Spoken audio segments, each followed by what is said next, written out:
연합군이 떠나버린 덩커르크에 도착한 페더 폰 보크 당시 상급대장. 당시 남긴 보크의 일기입니다. 무수한 차량들, 야포 전차와 각종 지상군 장비들이 좁디 좁은 공간에 밀집해 있었으며 서로 뒤엉켜 폐기물 처리장을 방불케 했다. 여기 버려진 물자는 좋기 일개의 야전군 분량은 되었으며 적들의 장비는 훌륭하고 완벽해서 너무나 빈약한 장비를 가진 우리들의 시기심을 불러일으키기에 충분했다.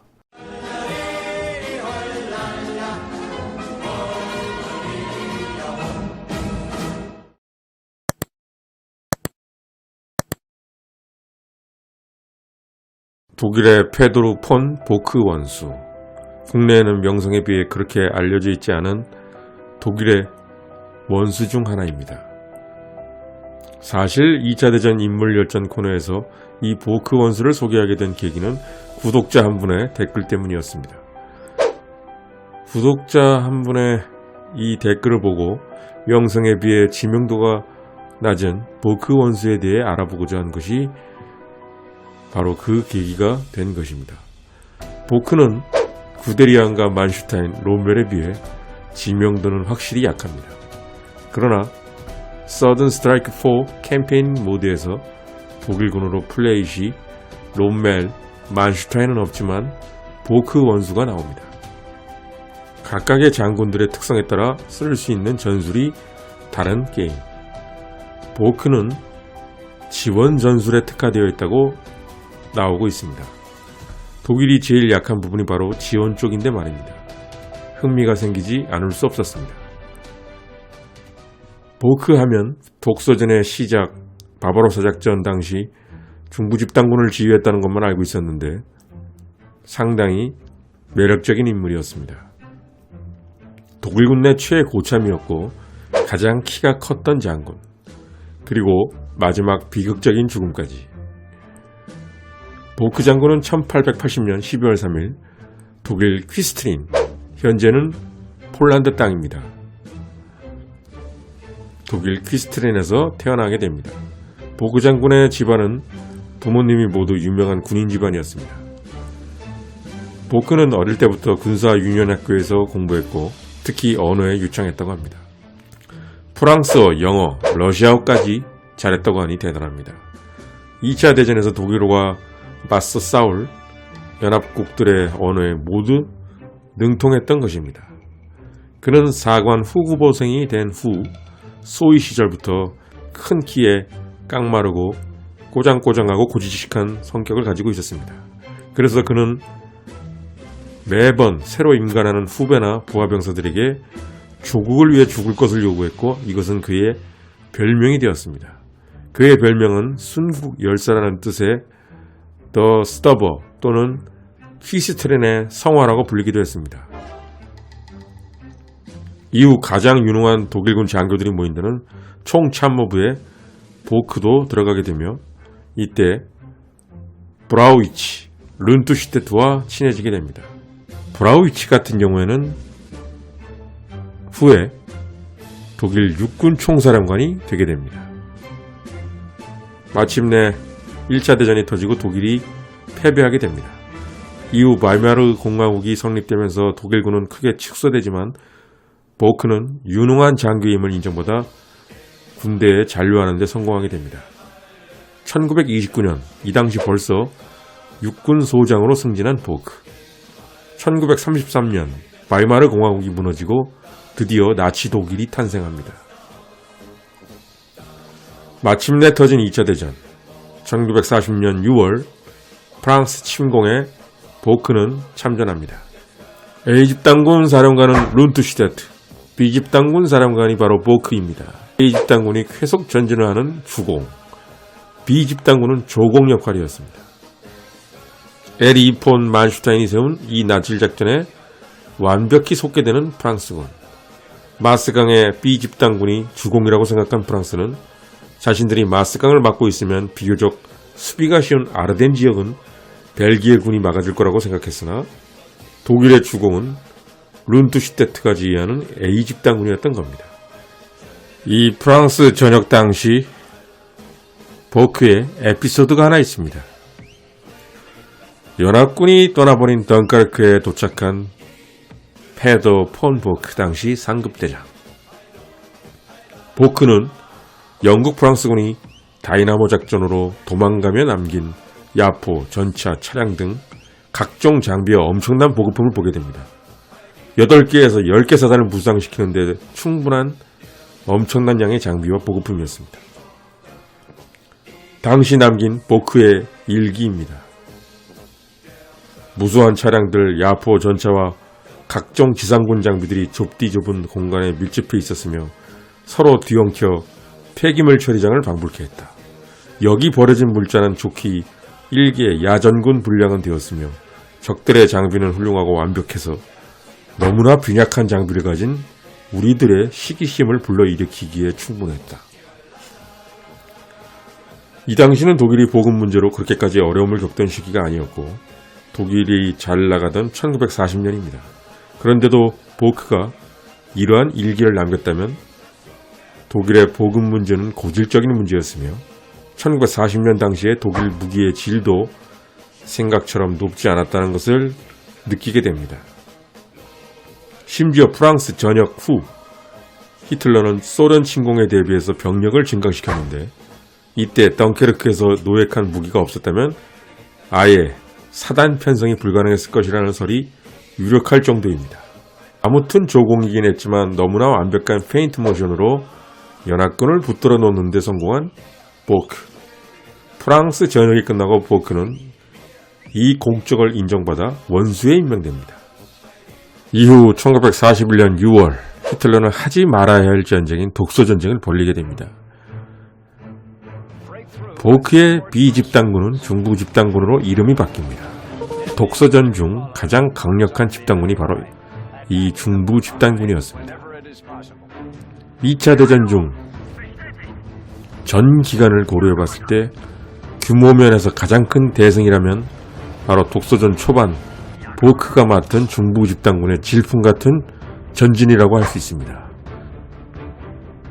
1941년 7월 민스크 전투에서의 대승, 1941년 8월 스몰렌스크 점령까지 중부집단군은 수백만의 포로를 잡고 말 그대로 질풍과 같이 전진했습니다.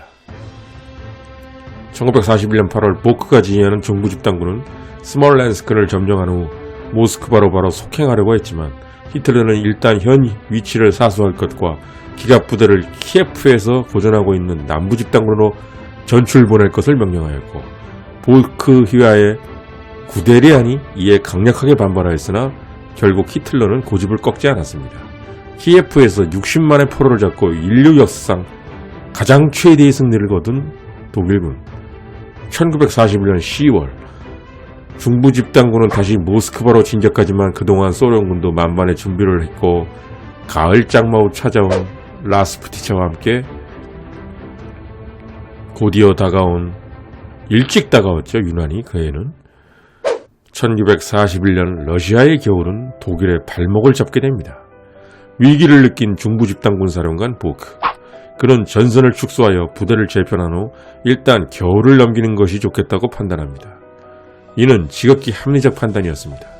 그는 원수임에도 스탈린그라드에서 패배한 육군사령관 바울러스처럼 히틀러에게 찍소리도 못하고 책임을 회피하는 장군이 아니었습니다. 보크는 히틀러에게 전략적 후퇴 의견을 제시합니다. 최일선에서 부대를 지휘한 구드리안 같은 이하 야전군 사령관들도 대부분 보크에게 동조합니다. 그러나 모스크바를 눈앞에 두고 후퇴한다는 사실을 용납할 수 없었던 히틀러.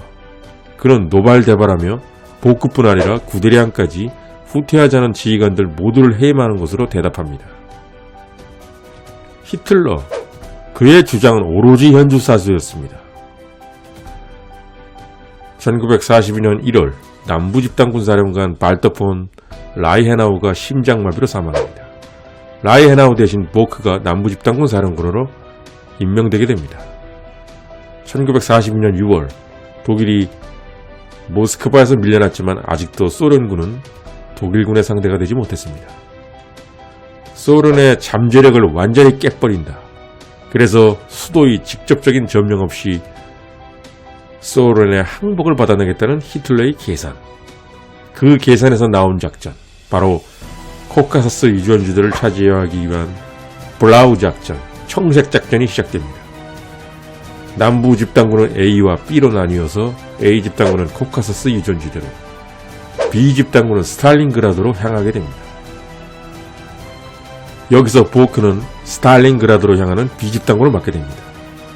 1942년 7월, 보크는 보다 신중한 공세를 취하려고 하였습니다. 왜냐하면 보크는 스탈린그라드와 코카서스라는 두 가지 거대한 목표를 동시에 노리는 히틀러의 전략적 비현실성에 강하게 반대했기 때문입니다. 그러나 이것은 히틀러를 분노하게 만들어 진격이 느리다는 핑계로 보크를 해임해버립니다. 두 번이나 히틀러에게 해임당한 사령관 보크. 이 예물 끝으로 보크는 더 이상 군을 지휘하지 못하고 완전히 은퇴하게 됩니다. 이 무렵 독일의 임무형 지휘체계는 완전히 흔들리고 있었습니다.